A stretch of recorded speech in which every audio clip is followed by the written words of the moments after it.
Hey, what's going on, everybody? Welcome back to the Real Cringe Show, which means that we're doing more Shrink Next Door stuff. You got Cory Mm. and Nick here with you as always, and in this episode, we're diving deep into the spoilers on episode 6 of the Shrink Next Door, which was entitled "The Party" over on Apple TV Plus. If you have not seen it, go ahead, click pause, head over there and watch it. Come back and see us. Lots of spoilers here. We're going to dive into all the things that made us extremely uncomfortable, including parting through the decades with the cult of Ike, Yeah. finding out that a mailbox is the definitive sign of ownership, Party Marty and his desire Party to be a Marty. reverse Little Mermaid, and then poor Miriam getting left at the smoke break rest stop. Man, Nick, you're half naked. How are you, sir? doing well. A little sweaty, but I am very energized and ready to just dive into this cringe worthy of an episode here. Yeah, it's 10:30 at night while we're recording this, Yep. and in our text thread, I said the title of the episode is going to be "Late Night Sweaty Video." So Yep. here we are, and it's going to be good fun. Go ahead and like and subscribe if Nick's That's, delts are doing it for you today, you know, folks. yep. If not, like and subscribe anyways, and I'll tell him to put some clothes on for the Do it. next video. Drop us a comment below and share your thoughts on Nick's shoulders after his workout. All right, dude. This one was easily the most cringeworthy one of the bunch so far, and uh, mercifully, there's only 2 episodes left of this that we have to deal with. So, Yeah. what were your thoughts on this one? Man, I feel so bad for Marty and Miriam. Just when you think there's going to be a breakthrough, we see the manipulation just be so tight and so strong. Yeah, And it's again, we know based on the very first episode in 2010, something finally triggers Marty to fight back. I would have thought this could have been it, and then that would have maybe been a little bit more of a revenge tactic by mhm, Marty. But at the same time, uh, we could he could just be still going in that route and still living on the property and then just destroying it in the process too. Uh, but I think overall, again, cringiest episode of the 6. mhm. Again, each episode just continues to get better, continues to stack up on the the emotional tugs of how Ike is ruining not only Marty's life but other people's lives as A well. lot Like of we people's lives. that whole conversation between him and Miriam, I think was one of my favorite parts in the entire Mhm. episode, and just goes to show you that Ike is just pardon my French, but a major douchebag asshole son of a bitch. You She know, even calls him an asshole. She says it yeah, straight to Marty's face. yeah. And I'm like, good, you go, girl. You say that. I thought she was gonna reveal a little bit more in front of Marty to Mhm. Ike. Uh, Although I'm sure Ike, because of how professionally nasty he is, would have done this, huge deflection bit that would reverse him not being the bad guy and Right, making sure. Miriam being the bad girl. But Uh, they seem like they planted the seeds of an affair, oh right? yeah, oh yeah, oh Like yeah, big time with big him and time, Miriam. So big time. I'm curious to see how that plays out. Uh, my girlfriend pointed out to me after this episode that in the very first episode in 2010, we don't see Bonnie at that party, No, which maybe she's gone by then, or she dies, or so, I don't know. Something is going to happen because she's obviously about to hit her breaking point. We find that out during the episode. She kind of just breaks yeah, down and falls into Marty's arms, which is strange. Marty is so pathetic. He gives 2 hugs in this episode, yep, and they're both like the ass out, like shoulders are slumped, and he just kind of pats him on the back okay. a little bit, and he's like, Gotta "I get got to go get more kebabs now." kebabs. He is just beyond pitiful at Yeah, this point. there's so much of within this episode where the talking of the synagogue, putting a hot tub and tennis court and basketball court, like it. There's all this stuff about Ike, or for his quote unquote family. And meanwhile, you got Marty who's literally being pushed off into the shadows, or just be like beyond the border of this little tent, right? This little grill tent where even though he says like, "Oh, I'm shy and I don't like to be Right. involved in the party," and look. that's fine, but you're literally pushing him out of his own house that his family has owned Hmm. and grown up since the 50s. Yep. And it's just a terrible thing to see. Yeah. And I think even uh I wrote down there's a part where Bonnie seems to be thrown off by Marty's comments with Noreen, right? Like about the pictures on the wall. About, oh no, that's me. He's like, oh, you were brothers. He's like, oh, we're family, but like this is my house and I grew up here, and like Yeah. he's kind of with a smidge standing up for literally what he owns Hmm. and who he is and who his family was, because he's severed the tie with his sister. His parents are gone, Yep. and it's just him in that house and whatever nostalgic memories, which we do see in that episode. He walks in and kind of sees like Dude, an it went old all WandaVision flashback. on us there. It did, yeah, which I, was I was great. totally thrown off, and I was like, "Whoa, shit! What? It's like a 50s sitcom all of a Yeah, sudden." yeah. It's Uh, cool. but you kind of hear Bonnie leaning back and listening, and I'm like, she's gonna totally tell Ike. And Hmm. there's that next scene that happens that's super cringy and all weird in the Yeah. session. Um and to me, I thought, man, Bonnie's going down the dark side as well, until we see that time jump. There's like the time jump to 1997 where it's party themed. We don't get much in that Mhm. episode per se, but in 2007, that's when Bonnie's like, I want my husband back, and I'm like, what? Like, Yeah, and eh, she goes through a physical change. She's got bright blonde hair now. yep, She's not.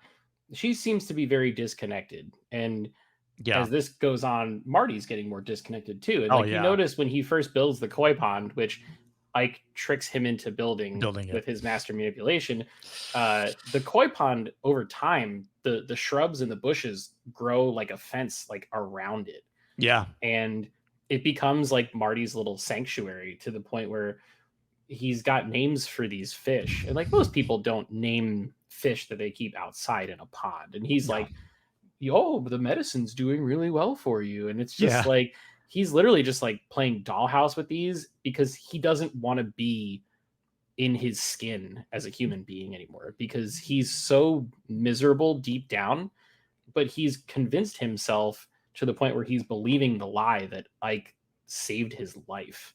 Like, and he even says that, and he gets really emotional and like caught up with Miriam on it, and like yeah. yells at her about it. I'm like, dude, this guy needs to find Morpheus and take the pill and get out of this fucking simulation and find his Dude, life again. yeah,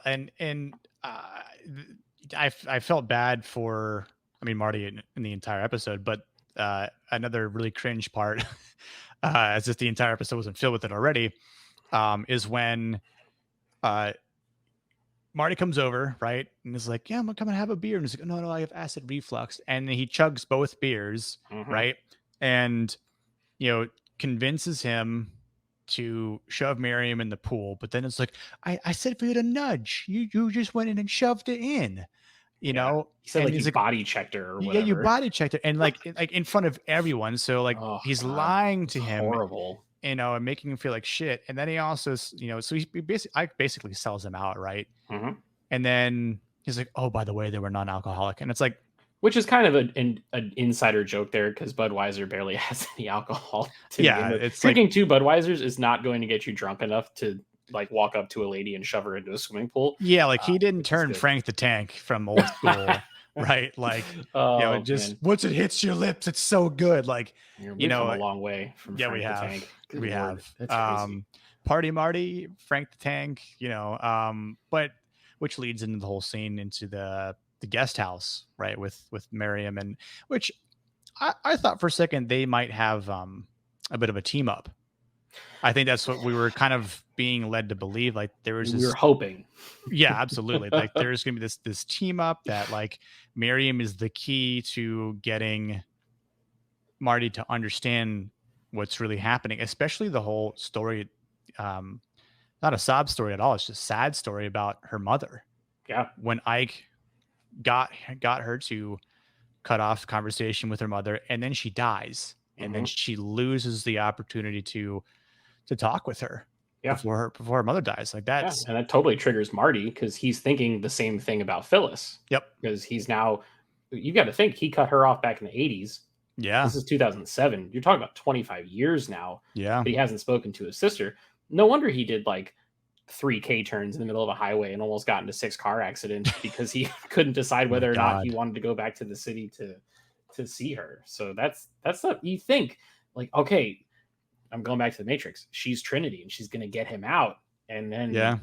at the very end of the episode, that is like Oh, God, man, that was so rough. how how absent must you be from your own soul and your own conscious to be able to have someone tell you to do that and then be like, okay, yeah, I'll do that. I'll pretend that the bus is breaking down. I will convince this person to walk a couple miles with me to a rest stop. I will leave them there and then pay off the bus driver for faking. Like that is like a, as a human being, that is a low point for Marty. And I think he Yeah. realizes that because the bus driver's like, what does he say? Don't ever Don't have ever me do ask that me shit that again again. Yeah. or Yeah. something. And then you get that great shot at the end where Marty's just standing in front of the Broadway posters and he is literally at that point a silhouette of himself. That's a Yep. very visual cue for where his character is at. I'm mortified and excited to see what the last 2 episodes bring because, like we talked about before, we didn't really think we were going to get to close to 2010 until towards the very end, and Right. now we're only a couple years away from that, and it's only the end of episode 6 out of an 8 episode series. So Right. I'm curious to see what are your thoughts. Do you think we'll go past 2010 by the time this is all said and done, or do you think these 2 episodes are going to just be filling in those 3 years? Uh, yeah, we might see something past that point. Like, Okay. I think we might get to 2010 in this next episode, and then the finale might be like, what's next? And I think Okay. that's where we'll know if there's going to be a second season or not, or Hmm. if the way that ends in that final episode is just however it ended to the real life comparison, whatever is based off that true story. Which, Yeah. to think about some of these parts, especially the Miriam part, I wonder if that whole segment is true, I don't know. or I'm not looking any of somewhat it up true. until the Yeah, I'm series is not done. exactly the same, but I was thinking about that. I'm like, man, if this part is pulled from the true story, that's pretty shitty for anyone to do. Like, Yeah, man. regardless if there's a manipulation or not. Like, I mean, because she sees how far he's gone down that backwards rabbit hole, Hmm. right? Yep. And the funny part was like Mrs. What was it, Zeikerman? She was almost, Oh, that he sees at the Lime store or whatever. yeah, at the little market there, and she's asking about Yeah. the mailbox, Joel, Phyllis, the kids, and he has no response. And it's almost like that was like him going to see the Oracle. Mhm. Yeah, dude. Like, Before that, he's literally dead behind the eyes when she's talking to him. yeah, there's It's there's lifeless eyes, just like, it's so Will Ferrell's best work, I think, as oh, as an dude, actor. I think the same for Paul Rudd too. Like, Yeah. for just the complete opposite of being comedians. Like, they're like, yeah, Hmm. we can actually act. Yeah, and it's Um, funny because you've got a protagonist and an antagonist, right? yep, But it's like a villain and a sad guy. Like yeah, Will Ferrell is our protagonist in this story, but he's yeah, not like a chipper, upbeat hero. He's just like this really sad, lonely dude that is going through 25 years of pure misery because someone hoodwinked him into a lifestyle that he didn't want and never wanted. It's heart wrenching, man, and just the fact that I say this every week, but this is based off of like a true thing. yeah. Like if this was just It's a drama and it was written by somebody and it just came out of someone's fucked up mind, like that's one thing. right. But the fact that this is pulled from a real story about 2 dudes, like it just hits a whole other level, man. So I wrote this down as well, and to kind of just ask you, and then like our audience here. Yeah. Did you think I thought this was a wholesome moment for Ike when if the one wholesome moment I think he ever shows in this entire show, where Marty is sitting in the pond at this point, Hmm. right? Yeah. And Ike comes in and literally gets in the pond and sits behind him, and like he gives Marty this look like, man, this son of a bitch really is like out of it, like Mm. depressed, defeated, and he asks about the fish, like what are their names, right? I'm like, wow, this is. I think Ike does have a shred of wholesomeness. Like he can be a kind, actually caring friend and of a human being, right? And then the whole thing gets fucking ruined when Hmm. he asks Marty for a favor, and I'm Yeah. like, you son of a bitch, man! Like I would have just drowned him in the fucking pond So I, I think your question that you're trying to get to is Ike being genuine in that in that moment. situation? Yeah, And I think the answer is absolutely no. Uh, Everything that comes out of his mouth, even when he says to Marty, uh, "They're lucky to have you," and right. he's like, "Oh, you think so?" And he says, "No, I know so." It Yeah. feels so Us. rehearsed, Yeah.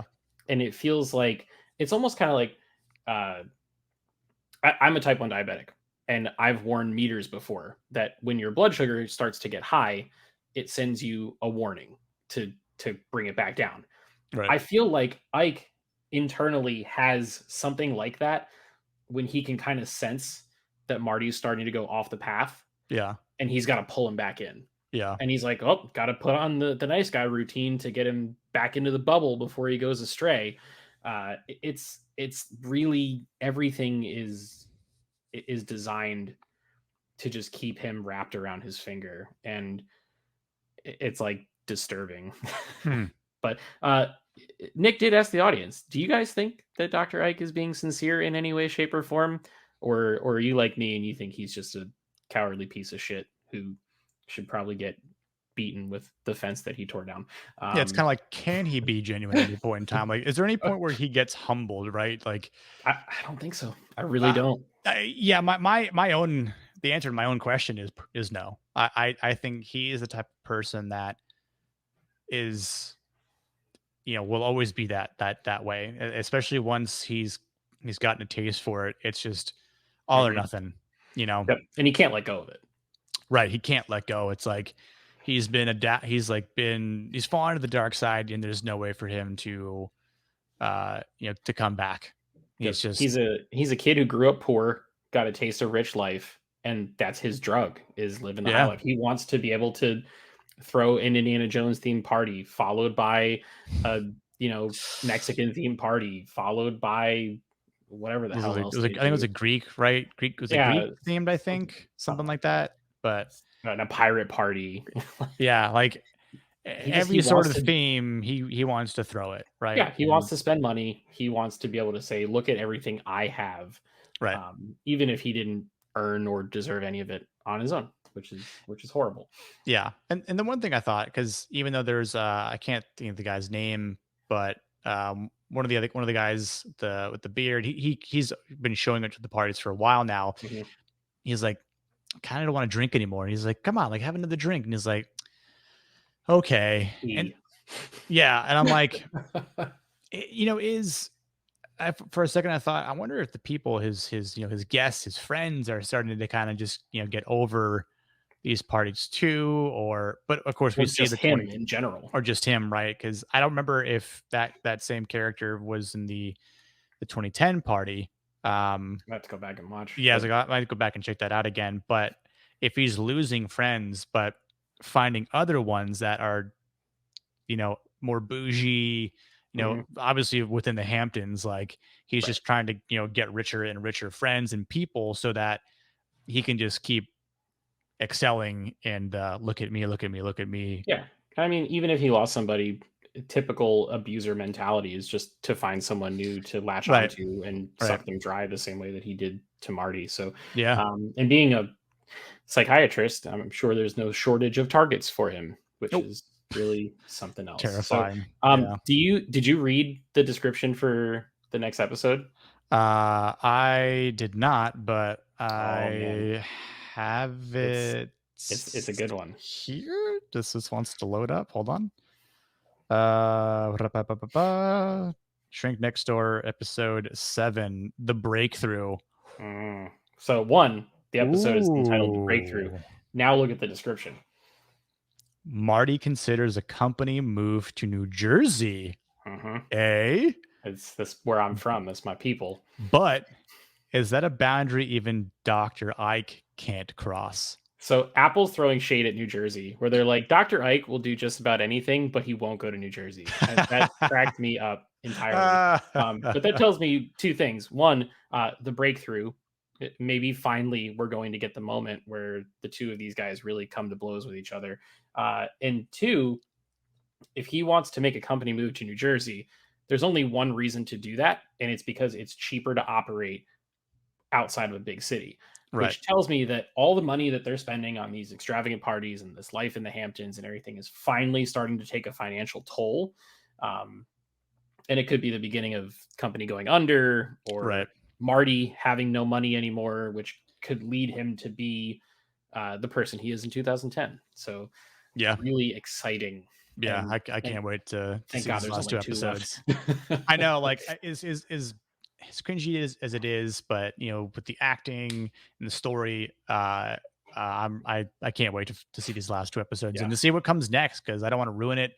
Um, and read about it. And there, I know that there's like an official podcast that talks about the real life events. Yeah, that's what And this is based off of right, is right. is the podcast. Yeah. And even though I want to listen to it, I'm like, nah, Now, I gotta stay after the away. show's over, go Sure. for it and let's listen to Yeah. all of it. But Right. But um, it's funny because we're watching Invasion at the same time we're watching this, and I've said to myself about Invasion, thank God there's only two episodes left because I just want it to be done. With this, I'm like, thank God there's only two episodes left because it's so cringeworthy that I don't know how much more I can take. But at the same right. time, I'm really enjoying this. I think it's actually one of the better shows that has been on Apple TV Oh yeah, for sure. so far. It's definitely up there, but I would say this one was a solid 8.5 for me. Yep. It's building every week Yep. towards a finale, which is exactly what a show like this is meant to do. So, how about you? Yeah, I was gonna say 8.5 because I feel like especially after reading that title, if I think yeah, anything of the lines that we have kind of suspected could happen, uh, I think these last two episodes could be as like solid like nines, Yeah, or possibly a little bit higher than that, just for the sake of or what they entail. So yeah, eight I'm point very five. hopeful. Oh yeah, me too, me too. Good stuff, So man. Well, I'm sweating just thinking about these next two episodes. So that's a good place for us to stop yeah, and wrap things up for this video, guys. If you are watching the Shrink Next Door through the breaks in your fingers, like most of us are, drop us a comment. Let us know what your thoughts are on this show. Let us know your thoughts on Dr. Ike and his schemes, and if you think Marty's actually going to break free, or if he's just going to succumb to his pitifulness in these final two episodes. Like the video if you liked it, subscribe if you haven't already. We're marching ever so slowly towards 1,000 subscribers, and we need your help to get there. yes, Um, and every new subscriber counts, and we they appreciate do. all of you for coming on board. So You certainly feel do. free to check us out on social media. We're on Twitter and Instagram at Real Heroes Show. We have plenty of stuff this week for you. Um, there was a Dexter video on Sunday. We had a Harder They Fall review yesterday. This video today. Wheel of Time and Hawkeye later in the week. Yep. And then God only knows what else. There's plenty of stuff. December is so full of Stacked. movies and TV Whew. shows that I don't know A, how we're gonna watch all of it, and B, how we're gonna cover all of it. But Yeah. we're certainly gonna try our damnedest. So please stay tuned for all of those things and so much more. And until next time, we'll see you guys in the next video. Cheers.